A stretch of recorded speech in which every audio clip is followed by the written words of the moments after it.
사도 바울은 특별히 에베소서에서 교회의 하나됨을 강조하고 있습니다. 그 교회의 하나됨을 지키기 위해서 믿음의 사람들이 꼭 해야 될 게 있다고 사도 바울은 4장 1절로 6절에서 강조했지요. 그것은 바로 삼위일체 되시는 하나님, 아버지 되시는 하나님, 아들 되시는 예수님, 그리고 성령 하나님에게서 눈을 떼지 말아야 된다. 그 삼위일체 하나님께서 어떻게 역사하시는지 그 역사하심을 잘 바라보면서 믿음의 푯대를 삼고 살아나가야 한다. 그 말씀 우리가 어제 살펴보았습니다. 이렇게 하나님을 바라보는 사람, 하나님의 은혜를 받고 정말 그 은혜에 감사하면서 열심히 살아가는 신앙생활에 나아가는 그 사람에게 오늘 말씀을 보면 하나님은 은사를 베풀어 주십니다.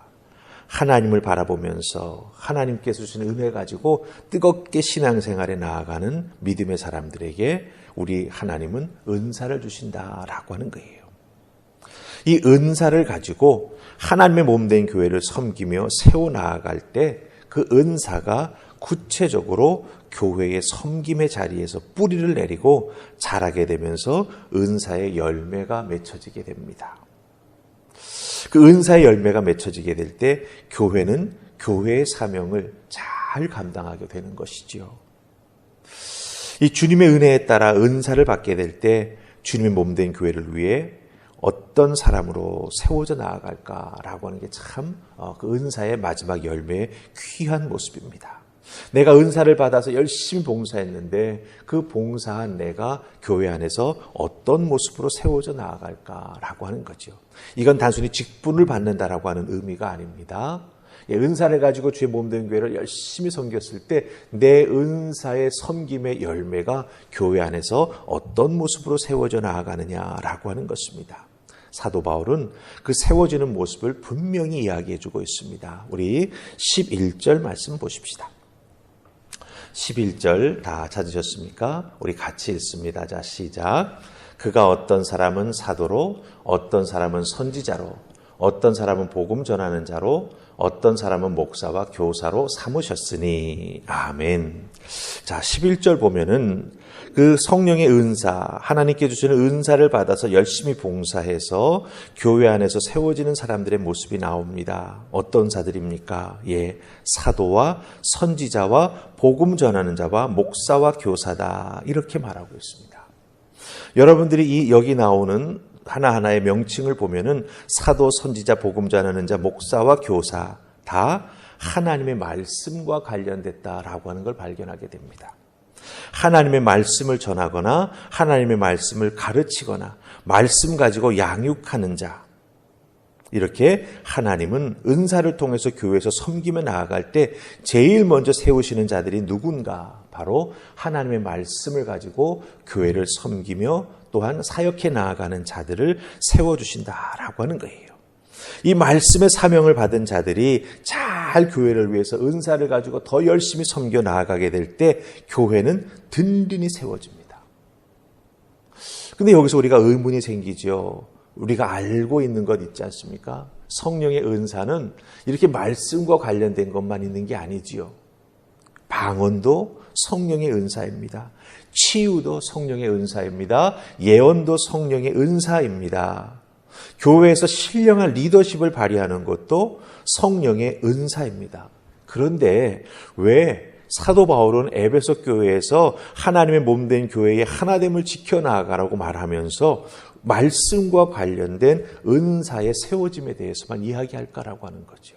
이 이유가 뭔가라고 하는 걸 우리가 잘 알 필요가 있다라고 하는 거예요. 말씀과 관련된 은혜로 주어진 은사의 그 세워짐의 모습만 언급했을까라고 하는 것이죠. 사도 바울의 은사의 경중을 따지는 것일까요? 아닙니다. 사도 바울의 은사론에 대해서 여러분들이 고린도 전후서를 읽어보아도 잘 나옵니다. 제일 중요한 은사의 포인트는 무엇이냐? 그 은사를 가지고 하나님의 몸된 교회를 위해서 얼마만큼 헌신하며 봉사하느냐라고 하는 거예요. 은사 있는 자가 봉사하지 아니한다. 그것은 사도 바울의 입장에서는 사실은 은사가 제대로 세워지지 못한다라고 하는 것입니다. 그렇다고 한다면 왜 사도 바울은 이 에베소서 4장에서 말씀과 관련된 은사만 언급하고 있느냐라고 하는 것이죠. 그 이유가 12절, 그 다음 절에 나옵니다.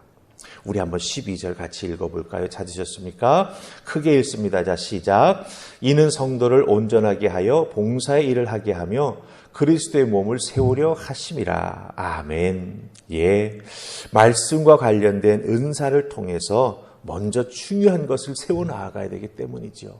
성도들이 삼위일체 하나님만을 바라보아야 하는데 왜 바라보아야 하는지, 말씀을 통해서 양육하고 깨우침을 주기 위해서 이 말씀에 관련된 은사를 받은 자들의 세워짐에 대해서 사도 바울이 제일 강조하면서 말해주고 있다라고 하는 것입니다. 그렇기 때문에 여러분들, 교회가 든든히 세워지기 위해서는 이 말씀의 은사 받은 자들이 교회를 위해서 섬기며 나아가야 합니다. 교회가 그런 자들을 잘 봉사하고 섬겨 나아갈 수 있도록 문을 열어주고 장을 만들어 주어야 된다라고 하는 거예요. 특별히 오늘 말씀 속에 잘 보면 말씀과 관련된 은사를 받은 자들이 제일 먼저 하는 사명이 나옵니다. 그게 무엇입니까? 바로 성도를 온전하게 하는 것이다 라고 말하고 있습니다. 성도를 온전하게 한다. 이 온전하게 한다라고 하는 게 무슨 뜻입니까? 세번역 성경을 보면은 준비시켜라고 번역하는 걸 볼 수가 있습니다. 영어 성경에는 equipping이라고 말하는 걸 볼 수가 있습니다. 이게 무슨 뜻입니까? 이 온전하게 한다라고 하는 말의 성경적인 의미는 복음을 위해서, 믿음 생활을 위해서 잘 준비시키는 것을 의미합니다. 네. 그 준비시키는 과정 중에 당연히 말씀에 대한 준비 필요하죠. 기도에 대한 준비 필요하죠. 교회가 무엇인지 이해하는 것도 필요합니다. 성도들에 대한 삶을 이해하는 것도 필요합니다. 그런 것들이 다 배워지고 깨우쳐지게 되었을 때 성도를 위해서 정말 열심히 봉사하고 헌신하여 온전케 세워지는 그런 역사가 나타나게 된다라고 하는 것이죠. 그렇기 때문에 필요에 따라 꼭 알아야 할 것, 그것이 몸에 배어져 가지고 자기의 본성처럼 되어 가지고 교회에 나와서 섬기며 또한 헌신에 나아갈 때 정말 온전케 하기 위해서, 자기 자신도 온전케 하지만 다른 사람도 온전케 하기 위해서 헌신에 나아가는 그런 아름다운 모습이 만들어지게 된다라고 하는 거예요. 그래서 말씀을 가지고 성도가 온전하게 되기 위해서, 바로 봉사할 수 있도록 준비될 수 있도록 잘 훈련시켜 나아가는 것이 말씀의 은사를 받은 자들이 제일 먼저 해야 될 사명이 된다라고 하는 것입니다. 그런 말씀의 사명을 받은 자들이 성도를 온전하게 잘 준비시켰다면 그 다음에 해야 될 일이 무엇일까요? 그 다음에 나오는 표현 잘 보시면 봉사의 일을 하게 한다라고 하는 것을 보게 됩니다. 잘 준비된 성도들이 그냥 자기 자리에 머물러 있으면 안 되죠. 그 잘 준비된 자들이 또 하나님 앞에 은사를 받고 능력을 받아가지고 해야 될 것이 있습니다. 그게 뭡니까? 바로 봉사의 일을 하는 것이다 라고 하는 거예요. 이 봉사라고 하는 말은 헬라어 디아코니아가 쓰였습니다. 이 디아코니아라고 하는 말은 우리가 잘 알지요. 여기서 바로 교회의 집사라고 하는 말이 나왔습니다. 즉 섬긴다. 교회의 일꾼이 된다. 다른 말로 바꾸면 주님을 위해서 사역한다라고 하는 의미가 된다라고 하는 거예요. 봉사의 일을 하기 위해서 성도를 온전하게 교육시키고 준비시키는 것이 바로 말씀과 관련된 은사를 받은 자들이 제일 먼저 해 나가야 될 사명이 된다라고 하는 거예요. 그래서 구원받은 지체들이 주님을 섬기며 교회를 세우고 그리스도의 몸을 온전히 세우는 일에 다 참여하고 헌신하도록 양육하고 훈련하고 또 보고 배워 따라올 수 있도록 멘토링의 역할을 잘 해주는 것. 그것이 바로 정말 말씀의 은사를 받은 자들이 감당해야 될 사명이 된다라고 하는 거예요. 사도 바울은 이것을 제일 중요하게 꼽았습니다. 사도 바울이 이것을 왜 가장 중요하게 꼽았을까요? 성도들 개인의 입장에서 보아도 이 말씀을 잘 알고 말씀으로 훈련받고 말씀으로 준비되어야 하나님을 위해 자기 자신을 위해서 변화되고 은혜받는 모습들이 나타나게 된다라고 하는 것입니다. 우리 13절 말씀을 우리 결론적으로 함께 같이 읽어보십시다. 자, 13절 찾으셨죠? 같이 읽습니다. 자, 시작. 우리가 다 하나님의 아들을 믿는 것과 아는 일에 하나가 되어 온전한 사람을 이루어 그리스도의 장성한 분량이 충만한 데까지 이르리니. 아멘. 예. 말씀을 통해서 참 준비되고 봉사되고 온전케 되면 어떻게 됩니까? 교회를 위해서도 봉사하지만 나 자신이 믿는 것과 아는 것 하나가 되어서 정말 밸런스가 잘 맞춰진 믿음의 사람이 되어서 그리스도를 잘 닮아가는 그리스도인. 거기서 더 나아가서 그리스도를 잘 알기에 그리스도가 교회를 사랑하며 자기의 삶을 다 내어주셨던 것처럼 헌신하고 봉사하는 그런 모습으로 주님을 섬기게 된다라고 하는 것입니다. 그러니 여러분들 얼마나 말씀의 은사가 우리에게 중요합니까? 여러분들도 하나님 말씀을 잘 알 수 있도록 그 아는 것을 넘어서서 또한 양육하고 가르치는 일에 헌신할 수 있도록. 그것이 꼭 주일학교 교사만을 의미하는 게 아닙니다. 말씀 가지고 여러분들이 봉사해야 될 것이 너무나 많이 있습니다.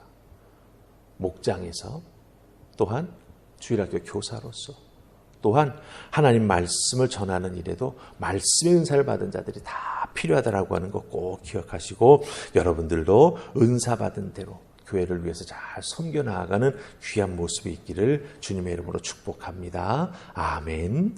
우리 기도하십시다. 좋으신 하나님 은혜 감사합니다. 오늘도 이 새벽 저희들을 주의 전으로 부르셔서 사도 바울이 하나님 주시는 은사를 강조하면서 특별히 말씀의 은사를 강조하는 것을 보게 됩니다.